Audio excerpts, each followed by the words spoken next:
In communication with Southern California, KHJ-TV Public Affairs presents Teen Talk.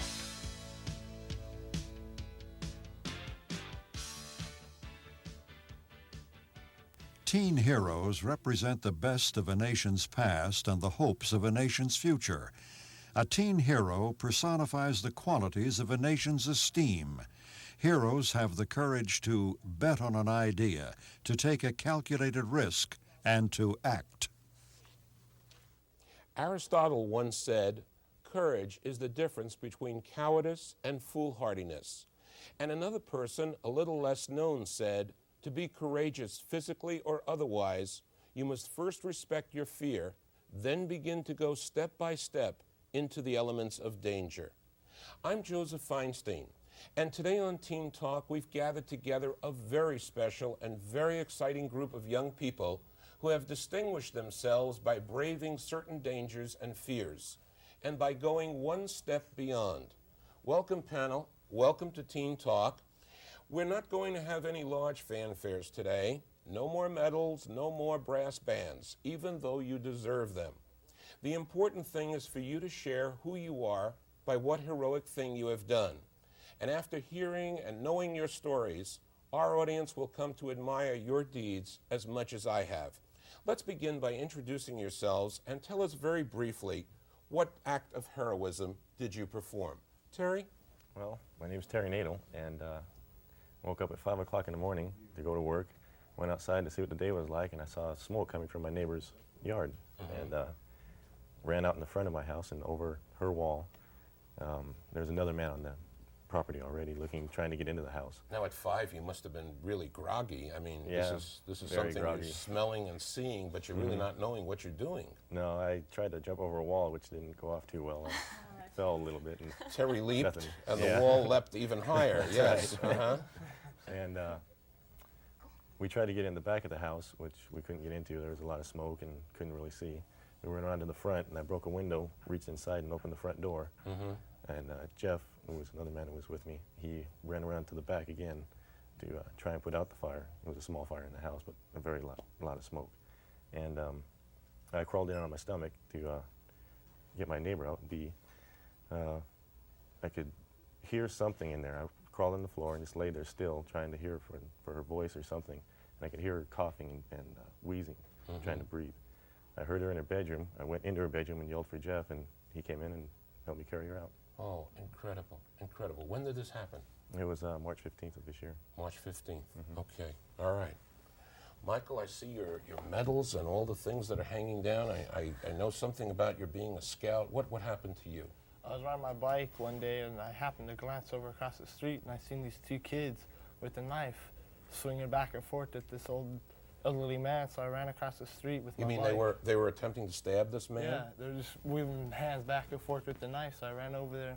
I go, "Why don't you pick on some of your own size?" And I just kicked, and I was just wishing that the knife would fall, for they wouldn't come after me. Yeah, I can understand why Attack you wish that the knife would fall. Did the knife fall? Yeah, it did finally. After. Did you kick it out of their hand? Yeah. I see. So then I made sure they go, "Come on, why don't you go fight me instead of him now?"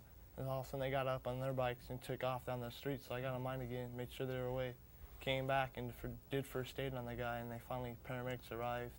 Was he really cut up bad? Yeah, he was cut down his main artery, halfway through the main artery on his upper right-hand arm, or left, I forget which one it was. Did you put a tourniquet on? Yeah, I had to, because first I tried direct pressure, that didn't work. I tried to go inside and pinch the nerve, or the vein, that didn't work. So the only thing else was to do the tourniquet, and that's the thing you're supposed to do, the very last thing, because you could lose your arm. Wow, wow, wow. Doug, what happened to you? Well, my dad and I were out on Pirate Lake in our 14-foot fishing boat, and we were going toward the shore because the waves were getting really choppy. So when we got into the shore, a lady told us that there was a man out in the middle of the lake screaming for help, and we heard him and went over there as fast as the boat could take us. And when we got there, he was just about to go under. He was in really bad shape. So I grabbed onto his arms, and my dad took the motor, and we took him into the shore. And so we got there, and the lifeguard helped us out and things.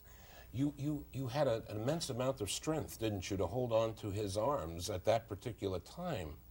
The body gives us a certain kind of strength. Was it, did you realize what you were doing? Yeah, but it was something that he was kind of buoyant in the water.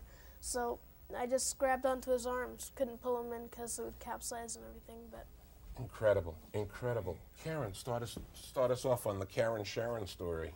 Okay, I'm Karen Kerr, and Sharon and I were on our way recruiting new LVNs for the upcoming LVN program, and Sharon noticed a man being dragged from a car in the intersection of Victory and Lindley, and we looked at each other and wondered, what are we going to do? And I said, go for it, Sharon, and she went for it.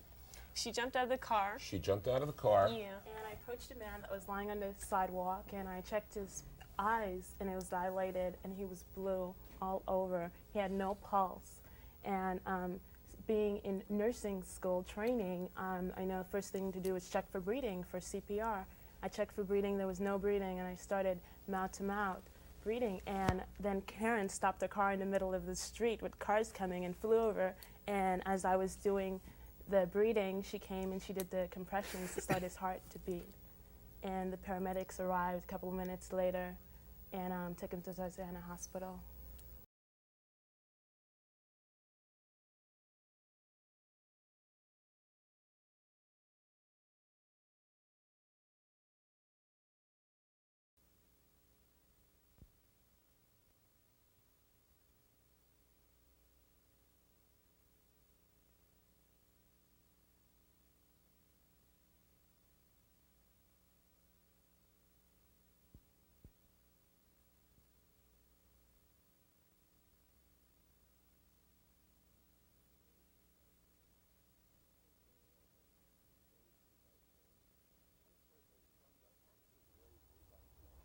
One person summed up acts of bravery by saying, I did it because it was there for me to do. Why didn't you turn around or pretend nothing was happening and go along your merry way? Mike, why didn't you get on your bike and just, continue on your trip? Because I had one person in my family get stabbed before a long time ago, real close friend of my family's. So I go, well, I seen that and it made me real sad. And I go, the next person I see is going to do it, better do something about it because it's going to happen again. So all I did was say, nah, it ain't going to happen again. So I ran over there and did it. This was going to be your time to strike back while the striking's hot. I want to get your story in here now, Dorian. Tell us what happened with you. All right, my friend Anthony and I were out in Westchester, and there was the condominium on fire. And this Indonesian lady came out. She was running, and nobody could understand her. She said, "Fire, fire," and pointed over toward the condominium. And we ran up to the condominium, and there was quite a few people standing outside. And I was wondering, why isn't anybody helping her, And so then we ran in and was checking, maybe a stereo was smoking or something. Yeah. And soon enough, we found the door that was smoking, and we opened it up, and there was a guy on the other side. Oh, dear. And then we heard moaning in the background and everything, and smelled this awful smell like human flesh burning. So we ran into the kitchen and filled up buckets of water and threw it on him. And, we tried to grab him. And, all of his skin came right off from his arm all the way down to his hand. Sounds terrible. And then, we carried him outside and wrapped him up in a wet sheet, so the cool air could hit him. You had the presence of mind. Why didn't you take off like so many of the other people? Because the lady, she was asking for my help. And my father being a fireman, and I thought it was the right thing to do. It was the right thing to do. You did the right thing. Michael, tell us what happened with you. Well, my father and I went up in a place in San Fernando called Dexter Park. And I had just got back from staying at my aunt's house for the summer. And we went up to the park and we wanted to go mountain climbing. I was going to, get some lizards and stuff for a reptile study for my Boy Scouts. And we were climbing up and we were about, say, 10 or 11 feet from the top. And my father couldn't get up or down because there was no footholds. And when we got up, he couldn't get down or up, so I had to go around him somehow. And when in the process, I almost slid all the way down. I slid down about 5 or 6 feet. And then I finally got my grip and got my grip to go back up. And when I finally did, I said, I'll be back in a few minutes. And I ran as fast as I could, about half a mile to a mile, to some summer houses. And I knocked on the door, and guy answered. I said, "Can you help me? My father's stuck on the side of the cliff." And he goes, "Yeah." And he said, "Call the fire department." And so we went down and we ran back. By the time when we got him pulled up, finally, he grabbed a rope and we pulled him up. And just as we did, the fire department got there. Oh, incredible. Incredible. Wow. Is he okay now? Is your dad okay now? Mm-hmm. All is well with the world now. With him, anyway. Oh, wow. What forces are operating inside of you guys to cause you to stick around rather than to say, bye-bye, see you later? Why did you stop? You stopped the car. Why'd you stop the car? Well, Sharon brought it to my attention, and the adrenaline starts flowing, and you just get adrenalized, like energized, and you want to go out and do something, no matter what it is. You just want to help. You want to help. A lot of people don't want to help. They don't want to get involved. They don't want to see anything. What would you say? You know, why do you think that happens, Sharon? I don't know, maybe they were scared that if they did it and it didn't succeed in helping this man, you know, everyone would blame them for it. But we thought the man is not breathing. He has no pulse. You know, we should help him anyway. Your story ended on a sad note, didn't it? Yeah, man, he struggled for 18 days, but 18 days. yes. Wow. Did you see him? Did you go to the hospital at all? No. There was no interaction that way. You know, after a while, his body functions just went out because he inhaled so many chemicals from the fire. It was really sad. His wife fainted. I was trying to calm her down. She like fainted right in my arms. You know, it was really sad. Incredible moment for you, wasn't it? Yeah, you know, I didn't really think about it at the time. You know, what I've done. You know, and then later on, I really thought about it. And it was kind of scary at first, but you know, it made me happy. It made you happy. You'd do it again? Oh, if it sure. all happened the same way, you'd do it again? Yeah, sure. Definitely. Yeah. Sure. You too, Terry? Sure. 5 o'clock in the morning, you can't know what the heck's going on. Well, I didn't think about turning around and running. I just saw something, a person that needed help, and acted on reactions. I don't know. We just did it. Incredible. great. You know, sometimes people expect you to become, now that you've been brave once, they expect you to be brave all the time and do these kinds of things. You're studying to be nurses, right? Yes. Why do you want to be a nurse? Why do I want to be a nurse? So I could help people, you know, and so I could see them progress and getting better. It's a good feeling. And I think what happened to me and Karen, at the moment we didn't know what was happening, but we have a good feeling about helping people now. And And why do you want to be a nurse? Well, I'd like to be a doctor, actually, but just knowing that I can help people, it gives me a good feeling, and being used as an instrument by God is the greatest privilege to me in the world, and that's why I want to be a doctor.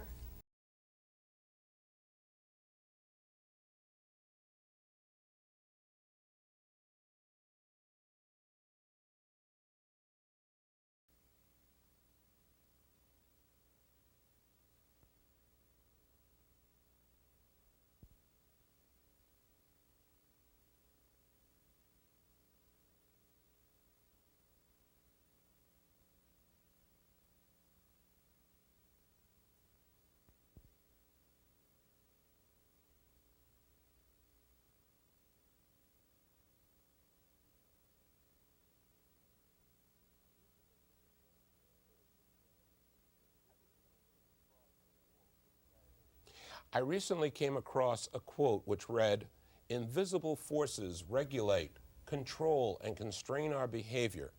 Why do so many of us hold back, refuse to get involved, and are afraid to help out?" Mike, why do you think so many people choose not to be there? Well, a lot of times when they see something, like if you're not supposed to move somebody unless they're in danger, and they move them and they like can get in trouble or something, they don't want to feel responsible if something happens to the person or he gets, you know. So the insurance business has really frightened a lot of people. You think it's just insurance, though? No, not really. What else do you think it A lot is? of people just don't really care. You think that's what it is? Sometimes. Why did you care? Well, I had to get up too, but still, he was my dad, and so I felt I had to do something. So. But there's a part of you that probably was wanting to save just yourself and just being very selfish to just protect yourself. And there you were, attempting to help Dad as much as you can. But what it was I felt that it was my job since I was the only one there. There was nobody else around to help us up, so I said I had to do it. I had to do it. I think I can. I know I can. You want to say something, Sharon? Yeah, I think a lot of people think someone else is going to do it. You know, let someone else take that responsibility. You know, I see what's happening, but hey, maybe someone else is going to go and do it. If the same situation prevailed, do you think you'll stop the car? Would you get out and would you do the same kinds of things? Yeah, I mean, knowing that what happened and we saved the guy's life, you know, that I would. What do does to that him. feel like deep Oh my inside of gosh. you? It's incredible. I mean, when we first did it, it was no big deal. Everyone was telling us how great we were, this and that, and then realizing that you did something like that, you know. Have you seen this man since this time? Yes, we have. We got an award at City Hall, and he was there, and we saw him for the first time. It was so nice. It was so nice. What was it like for you? He naturally looked different than what he had when we were helping him out on the ground he was there. away. Yeah, blood creates a whole other problem for a person's colors. looks and color, yeah. But it was a real honor for me to be there with him, and it's kind of a funny feeling. I felt like a mother. Yeah. I have to admit it. I wanted to hug him because it was such an incredible feeling inside of me to know that I could help him out.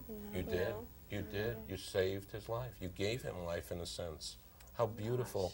How beautiful a gift. Terry, have you seen the person you work? Occasionally. She's my neighbor. I see her once in a while. She hasn't said much to me, but She doesn't say much to you? she said hello once, I think, since then. What I have don't know you if it was said to parents or her not. in your dreams or in your thoughts or in your feelings? I'm glad I could help you, and I really enjoyed your friendship throughout the years. I think that's why I did it. And she was my neighbor, and I've known her for so many years, and nothing stopped me from going in there and helping her. Michael, you received some kind of an award, didn't you? Yes, I did. I received like 4 or 5 of them. I got one from the city of Long Beach, and then I got one from the fire department, and then the police department for what I did for having my own risk in my life and stopping a juvenile from doing a crime again. And then I got one from the governor, which is right here. They give you the medal for heroism. It's beautiful. It's an absolutely beautiful medal. And there's only 4 people in California that gets them. Really? There's 2 for service and there's 2 for heroism. You've been a Boy Scout all your life? Yes, I have. And I got this one. It's the second highest that you can get inside of a Boy Scout. There's the one just a little higher than that. That's cross palms, which my Scoutmaster wanted to go for, but they said no, it wasn't high enough. So then they gave me the one lower than this. It was just for merit. And Well- he was like this. He goes, no, we can't have that one. We have to go for the heroism, because I took my own life in my hands. You took your own life in your hands. Do you realize what you're saying? Do you realize it? Have you been able to transfer it down and get it up to the brain kind of thing? What does that feel like for you to know that you created something so wonderful? It's a really happy feeling to know that you take your own life in somebody's hands, your life in your hands, and want to help somebody else. You're just thinking, well, hope that person will do it, but later down the line, if he sees me down there hurt. I call it God's work. You did God's work here on earth, and you made something really stupendous happen by your physical being here on this earth. That's wonderful. That's really beautiful. Just beautiful. Will you have a special bond with these people? Do you think about Dad in a different way now as a result of having saved your father's life? Not really, because when my mom and father got a divorce, that's why. But I see him a lot, and I got when they were married, I got a certificate for when I'm in because I'm still in the Boy Scouts, and I got a certificate. I was supposed to get a medal, and I got a Wonderful. certificate instead. You deserve all the certificates in the world. Doug, what about you? Do you see that person anymore? And I only saw him once afterward. It was about 15 minutes after the incident, and he seemed okay. He could talk and everything, and he wasn't in too bad a condition after that. Has this act of courage changed your lives in any way, shape, or form? Dorian, has it changed your life at all? No, not really. No. Not really. But, the reason why I didn't back out of it was because so many people were, standing around. I felt that I should have helped. Did it change your life? I think it's changed mine a lot, because before, when I was in my nursing class, I was just, you know, maybe I thought I'd stop at nursing, and that was it. Now I want to go into be a doctor, so I'm right there, you know, trying to help.